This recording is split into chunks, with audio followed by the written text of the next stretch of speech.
वाढत्या वाहतूक खर्चाचा परिणाम आता मुंबईमधील किरकोळ बाजारांमधील फळं, भाजीपाला आणि अन्नधान्याच्या दरावरती देखील होतोय। वाशी एपीएमसी त्याचबरोबर शहरातील इतर घाऊक बाजारपेठेंमध्ये मालाच्या वाढलेल्या वाहतूक खर्चामुळे टोमॅटो, बटाटे, कांदे, हिरव्या भाज्या आणि फळांच्या किमती या वाढलेल्या दिसतायत। आढावा घेतलाय आमचे प्रतिनिधी सचिन गाड यांनी। बघूया। आपण सध्या भायखळा येथील मार्केटमध्ये आहोत। आपल्यासोबत सध्या कांद्याचे घाऊक विक्रेते गोरक्ष चौधरी आहेत। सर, आजचा तुमच्या इथे कांद्याचा भाव किती आहे? तुम्हाला जवळपास कांदा कितीला पडतो आणि किरकोळ बाजारात त्याची काय दर आहे?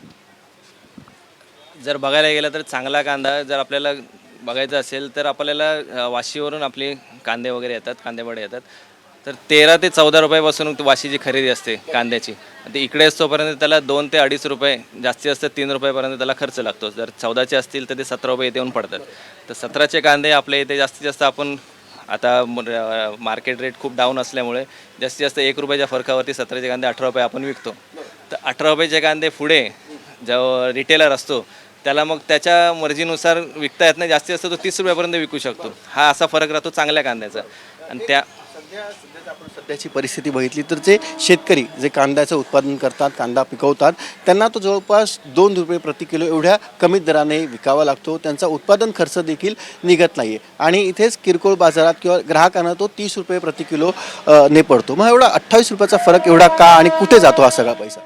याच्यामध्ये फरक असा असतो की कांदे जे तुम्ही 2 रुपयाप्रमाणे आपले सांगितले जातात की ते 2 रुपयाप्रमाणे हा सगळ्यात तो नाशिवंत कांदा असतो, जो चाळीमध्ये भरलेला असतो, तो सगळा खालच्या दर्जाचा कांदा तो शेतकऱ्याला 2 रुपयापर्यंत द्यावा लागतो। पण त्याच्यातून जो तो निवडलेला चांगला कांदा असतो तो त्याला चांगल्या प्रतीने मार्केटमध्ये द्यावा लागतो, नाहीतर तो जसा आहे तसा मार्केटमध्ये येण्याला तर त्याला काही दर मिळणार नाही। जर त्यांनी त्या पद्धतीने त्याचं सॉर्टिंग करून जर मार्केटमध्ये आणलं तरच त्या कांद्याला 14 रुपये, 13 रुपये, 12 रुपये जसा कांदा असेल त्याप्रमाणे त्याला रेट मिळतो।